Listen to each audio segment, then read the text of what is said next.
Rebels? Zenobia said, upset.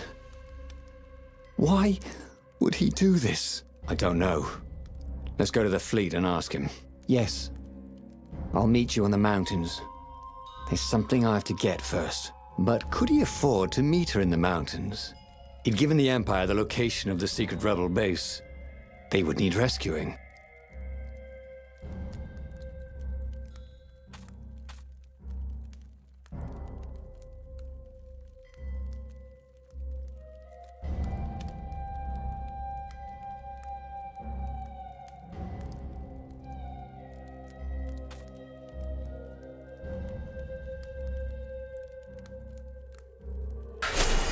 Why was he going to meet up with her?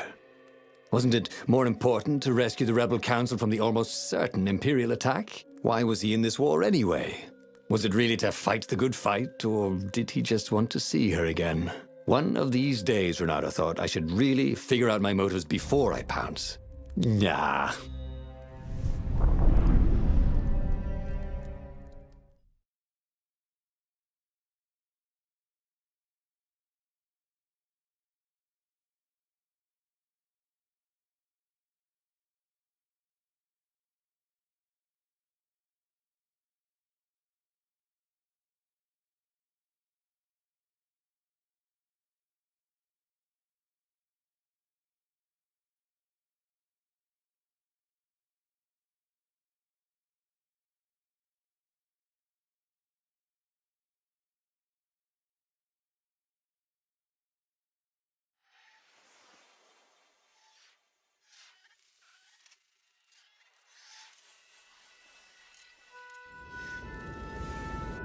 Was it true?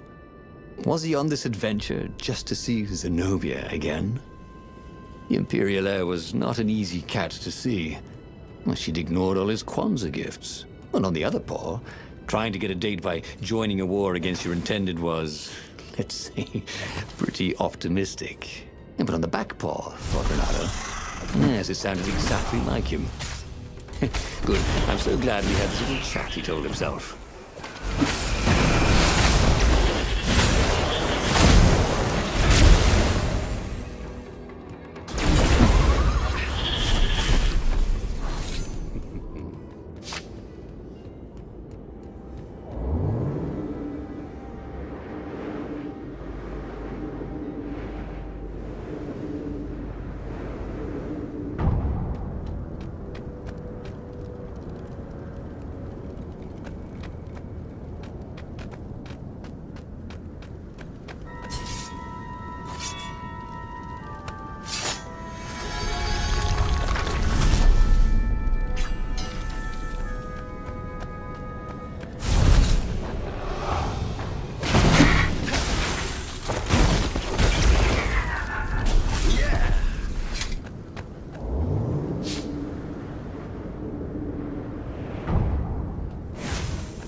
There were a lot of dead ravens along the side of the road.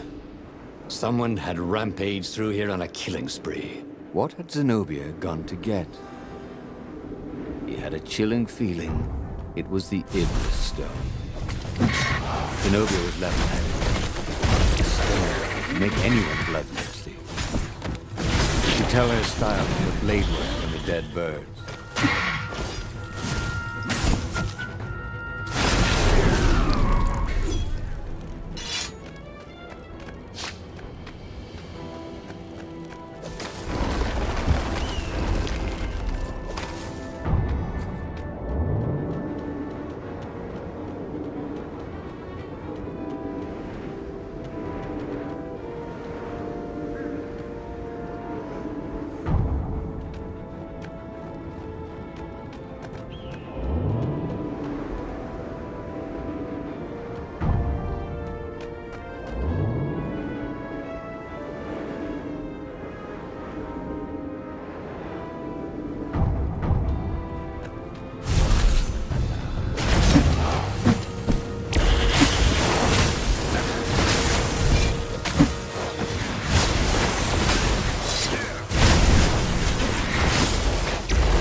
point of this gate? Did they think no one would notice the lever?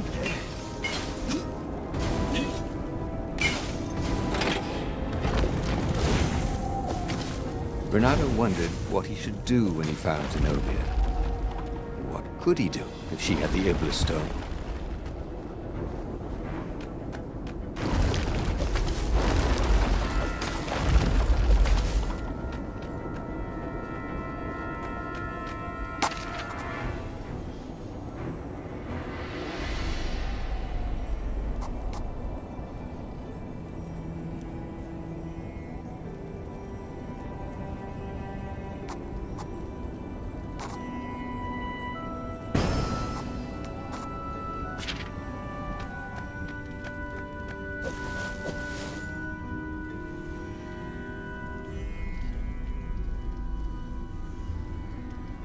He reached the summit, expecting no one.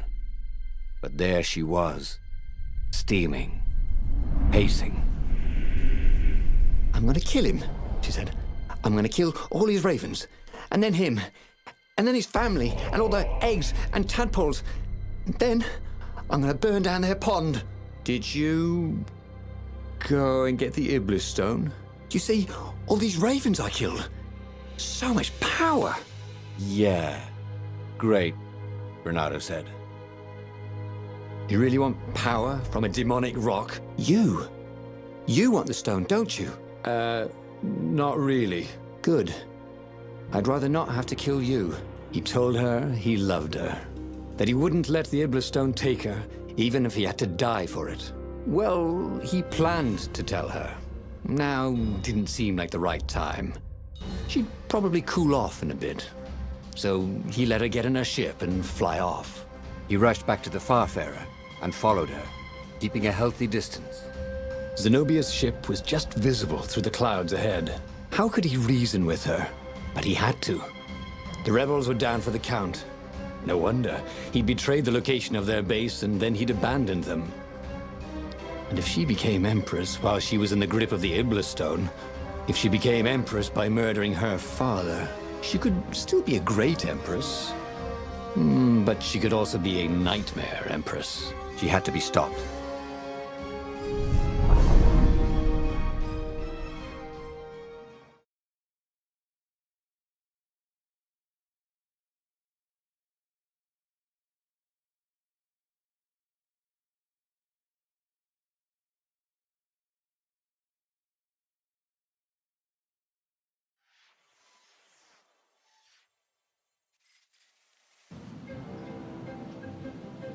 There were more dead ravens along his path, some of them wounded in the back. He knew she could have easily talked her way past them, or clouded the little tiny raven brains with a spell. She was going out of her way to kill everything in her path. This wasn't Zenobia, not as he knew her.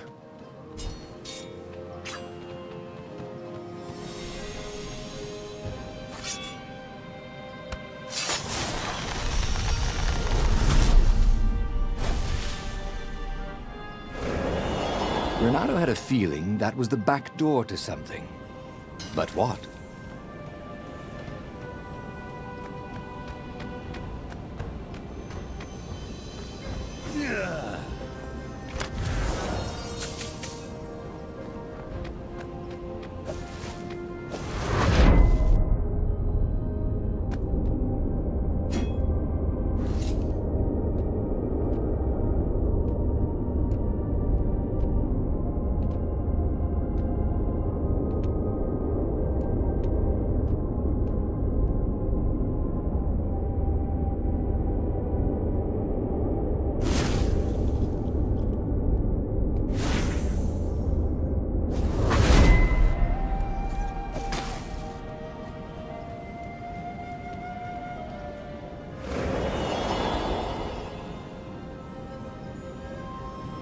So, his beloved was possessed by the spirit of a demon. That's what it meant to be a hero. To brave the darkness in your loved one's soul. To have faith there was still good in her. To help her out of that darkness, no matter what the cost. But what? What could he do? She'd kill him if he tried to take the Iblis stone from her.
The end of the trail of raven corpses was Zenobia. Her father was frantically rigging a strange apparatus wrapped around a glowing core. Don't do it, he shouted. You'll hate yourself in the morning. Stay back, she screamed in a horrible voice he'd never heard before. It froze him in his tracks. The Emperor stared at him. Run, He told the toad, or hop. but he didn't manage to voice it, only think it. Zenobia stabbed her blade forward, and His Majesty fell dead. She began laughing hysterically. Or was she weeping? Just walk away, she laughed at him. I've no more use for you. There was something he needed to do, but he couldn't figure out what it was. So he did as he was told. As he walked away, he felt a chill in the world. The light in the sky seemed to dim. He didn't dare turn. He had a nagging feeling there was something he should have done just then. Something heroic. But he could not have taken the Iblis stone from her by force, and she would not have parted with it willingly. A cold wind blew from where she had been, but he still didn't dare turn. And then an awful laughter filled the air, and all the torches and all the ships went out, and he realized what he should have done. But by then, it was too late to do anything.